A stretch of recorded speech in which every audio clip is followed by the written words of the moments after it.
Who do you think you are, Missy? Talking behind my back like this?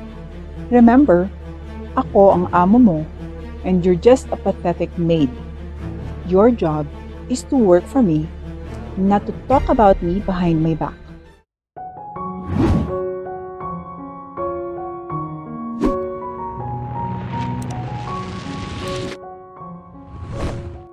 Apat na buwan na ang nakalipas mula nang magtrabaho si Isabel kay Madam Camilla.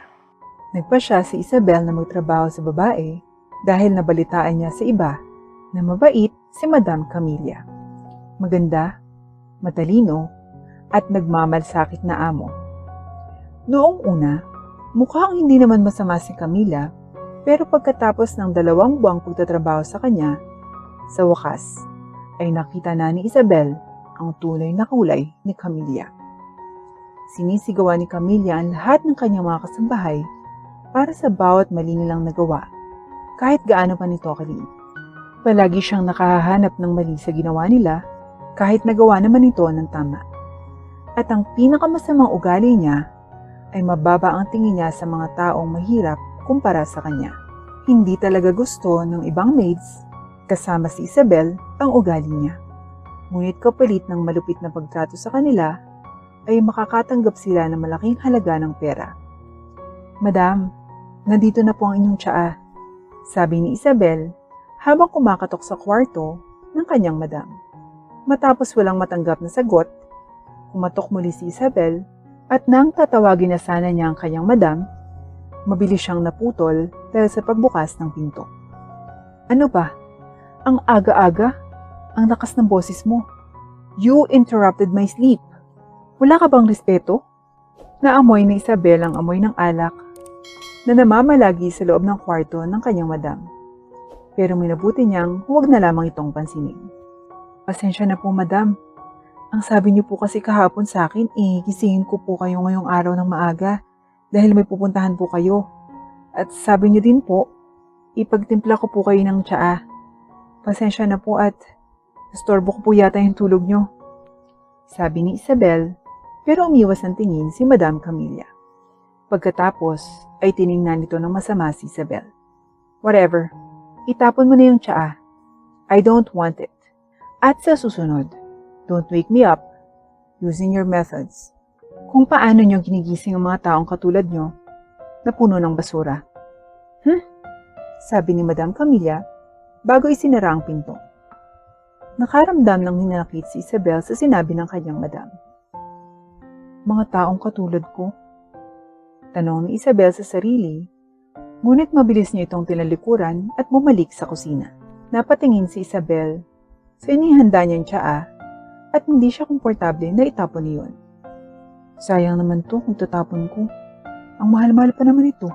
Napabuntong hininga si Isabel bago nagpa siyang kumuha ng mug at ibuhos dito ang tsaa mula sa mug ng kanyang madam.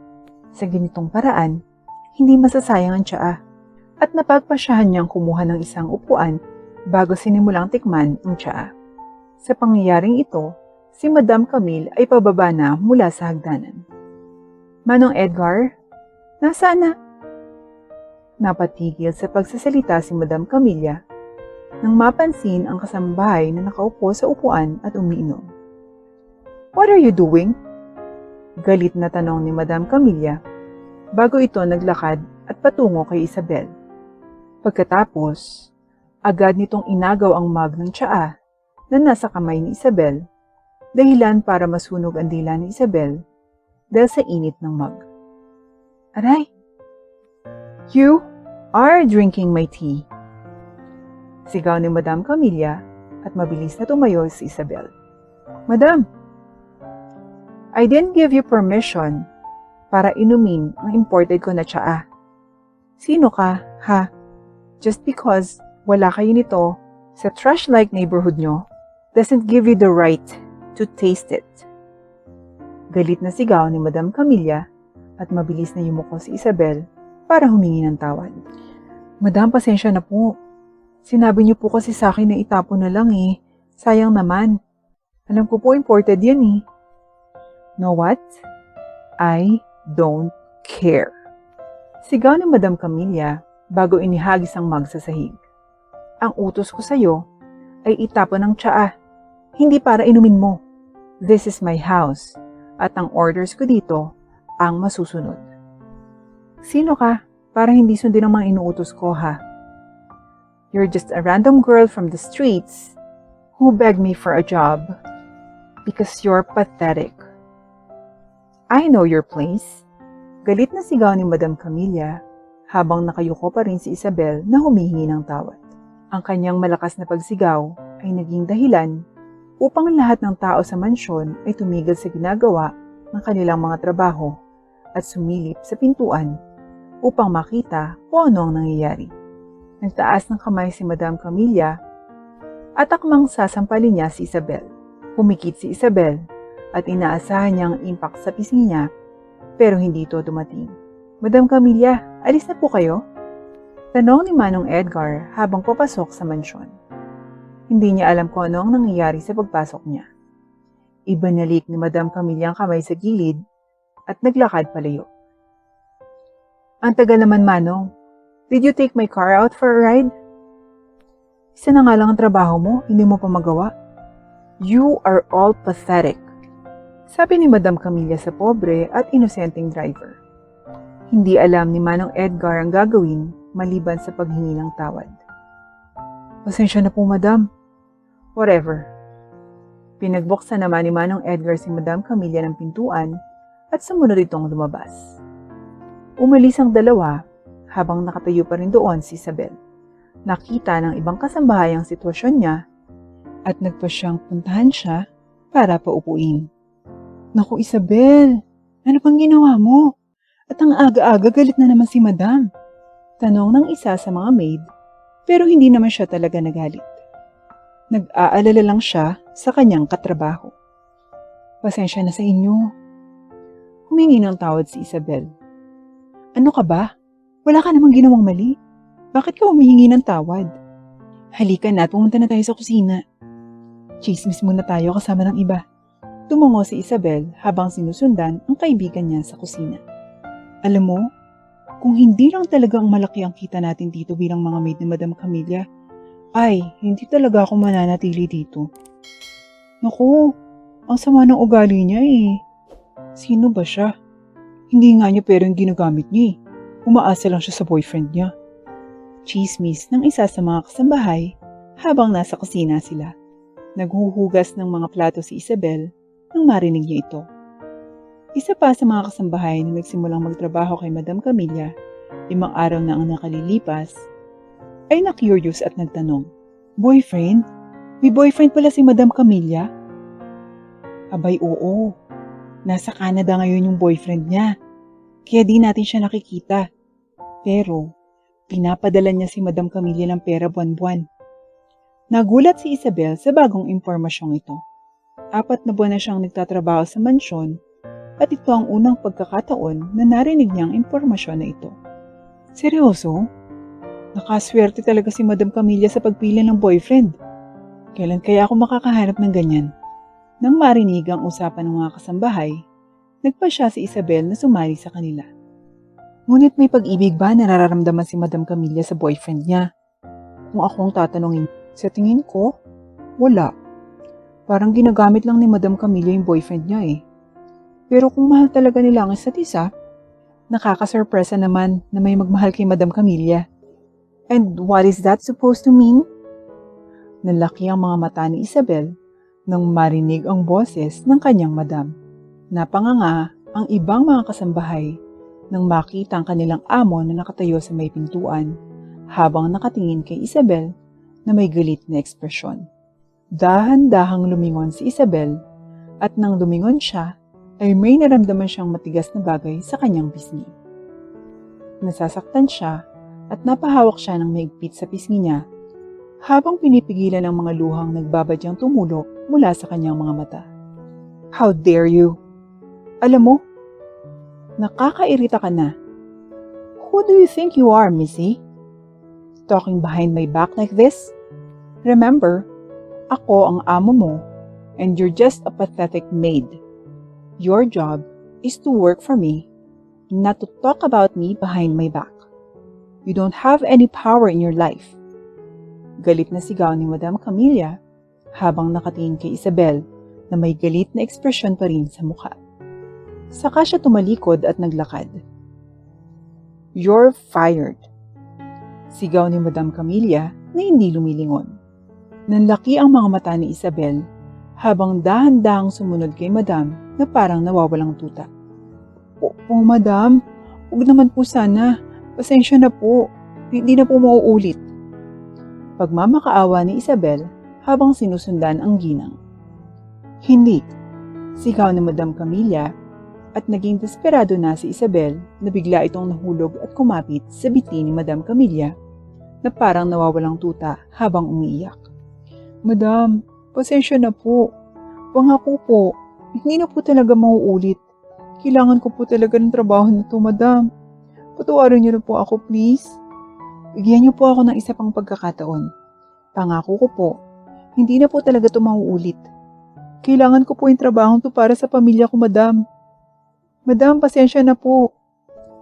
Walang pakialam si Isabel na mukhang desperado na siya. Ayaw niyang bitawan ng kanyang trabaho dahil ito lang ang nakatutulong sa kanyang pamilya. Pero si Madam Camilla ay isang malamig ang loob na babae. Napatingin siya kay Isabel at nagpa siya na sipain siya. Walang imik si Madam Camilla habang naglalakad palayo habang si Isabel ay naiwang umiiyak at nagmamakaawa na bumalik si Madam Camilla. Pagkasara ni Madam Camilla ng pinto ay nawala ng pag-asa si Isabel at tumayo at tumakbo papunta sa kwarto niya. Habang tumatakbo siya, hindi niya pinansin ang iba pang tumatawag sa pangalan niya. Nang makapasok na siya sa loob, inilabas niya ang kanyang maleta at agad na sinimulan ang pag-iimpake ng lahat ng gamit niya. Matapos masiguradong naimpake na niya ang lahat, binuksan niya ang bintana ng kanyang silid at lumabas doon, dala ang kanyang maleta. Dahil isa lang ang pintuan para sa pasukan at labasan ng mansyon, walang choice si Isabel kundi umakyat sa pader kahit gaano pa ito kahirap. Pagkalabas, tumawag ng taxi si Isabel at sumakay. Tuluyang lumabas ng mansyon. So, she left? Tanong ni Madam Camilla habang nakatingin sa ibang maids at napansin niyang may nawawala. Opo, Madam. Pagdating po namin sa aming kwarto wala na po yung mga gamit at damit niya. Tumakas na po yata siya. Nakasimangot na sagot ng katulong pero iba ang ekspresyon sa mukha ni Madam Camilla. Nakangiti siya. Good. I hope she doesn't come back. And even if she does, the doors aren't open. Sabi ni Madam Camilla habang pinaglalaroan ng buhok at naglalakad palayo. Nagkatinginan ng ibang maids na nakakunot ang noo habang napabuntong hininga. Ipagdasal na lang natin na okay lang si Isabel. Hello, love. Why did you call? Also, will you be sending me money this week? No, I have a debt. You'll help your beloved girlfriend, right? Tinanong ni Camilla na may matamis na tono sa kabilang linya ng tawag. Pinaglalaroan niya ang baso ng alak sa kanyang mga kamay habang hinihintay ang sagot ng kausap. Actually, I called to break up with you. Nanlaki ang mata ni Camilla. What? Sorry, I found another woman here. Anyway, I gotta go. Don't contact me anymore. At dahil dyan, mabilis na natapos ang tawag. Naggalit si Camilla at bigla niyang inihagis ang baso ng alak. This can't be happening! Galit na sigaw ni Camilla. Isang buwan na ang nakalipas mula nang mawala ni Camilla ang kanyang kasintahan. Ibig sabihin, wala nang nagbibigay sa kanya ng pera. Dahil sa napakaraming utang, wala siyang nagawa kundi ang magpaalis sa kanyang mga kasambahay at sa huli, ipinagbili niya ang kanyang mansyon. Nakaramdam siya ng sakit at kinasusuklaman niya ang kasalukuyang estado. Ngunit wala siyang pagpipilian. Kahit ilang beses na siyang tumawag, hindi na sumagot pa ang ex-boyfriend niya at hindi rin siya nagre-reply sa mga messages niya. Lubog na rin siya sa mga utang at sa puntong iyon, wala siyang ibang pagpipilian kundi ang magtrabaho. Wala lang trabahong available at nagsisimula na siyang mawala ng pag-asa hanggang sa makatagpo siya ng alok na trabaho bilang kasambahay. Kinasusok naman ni Camilla ang ideya ng pagiging isang katulong, ngunit wala siyang pagpipilian. Kaya tinawagan niya ang may-ari ng bahay at nag-set up ng meeting para makilala ang kanyang magiging amo. Nilaro ni Camilla ang kanyang madaliri habang nakaupo sa couch ng bahay na kanyang pagtatrabahuhan. Camilla Gomez, isang lalaking nakasuot ng suit, ang pumasok sa sala at nagtanong habang nakaupo sa couch sa tapat ni Camilla. "Yes, sir." "Good. I'm Alexander Castro. Nice to meet you." Napansin ni Camilla kung gaano kagwapo ang lalaki. Agad niyang inayos ang kanyang sarili upang magmukha siyang appealing, ngunit napakunot ang noo niya nang mapansing hindi man lang tumitingin sa kanyang lalaki. Bagkus, nakatingin ito sa resume niya. "Darling, andito na ba siya?" Tanong ng isang babae at nanlaki ang mga mata ni Camilla nang makita niya ang nagmamay-ari ng boses. Agad namang tumalikod si Camilla at sa takot niya ay si Isabel na ex-maid niya ang nagsalita. "This is my wife, by the way. Magiging amo mo din siya." Mukhang napansin din siya ni Isabel habang naglalakad sa tabi ng lalaki at hiniling na maghanda siya ng kape. "So, after mo lumaya sa pamamahay ko, humablot ka ng kung sino-sinong mayaman dyan at pinakasalan?" How pathetic. Hindi pinansin ni Isabel ang sinabi niya. Kung pathetic ang pinag-uusapan, tanungin mo kaya ang sarili mo kung anong ginagawa mo dito. May mansyon at mga maids ka, di ba? Si Camilla naman ang sumunod na hindi pinansin ang sinabi ni Isabel. "Alam mo, hired ka." Biglang sabi ni Isabel at nanlisik ang mga mata ni Camilla. "Why? So you can make fun of me? No. It's so you can experience what it was like to be in my shoes. Now you may go and your work starts tomorrow." Galit na tiningnan ni Camilla si Isabel habang siya ay lumalakad palayo. "I can't believe this." Nagtrabaho si Camilla para kay Mr. and Mrs. Alexander at Isabel. Sa tuwing makikita niya si Isabel, ay baka sa mukha niya ang galit, ngunit wala siyang nagawa. Si Isabel ang amo niya. Ngunit si Isabel ay hindi siya sinubukang hiyain o saktan. Ngunit ang katotohanang mas mayaman na si Isabel sa kanyang nagpapagalit sa kanya at nagpahiya sa kanya ng labis. Makalipas ang isang linggong pagtatrabaho, biglang nawala si Camilla sa mansyon at hindi na bumalik. Naniniwala si Camilla na makakahanap siya ng ibang trabaho dahil hindi niya kinaya ang kasama ng taong pinahiya at sinaktan niya noon dahil sa pagiging mas mababa nito sa kanya. At ngayong mas mataas na si Isabel sa kanya, siya ang nakakaramdam ng hiya, kaya naman siya umalis. Napabuntong hininga si Isabel habang pinagmamasdan ng tanawin mula sa terasa ng kanyang mansyon. "Hahayaan mo na lang ba yung si Camilla na makalaya ng ganun-ganun na lang?" Tanong ni Alexander sa asawa.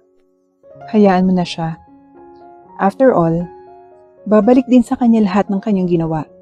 Alam mo Alex, hindi ako naniniwala sa karma, but rather I believe there are always consequences to our actions. That's why we must be careful with what we do and how we act."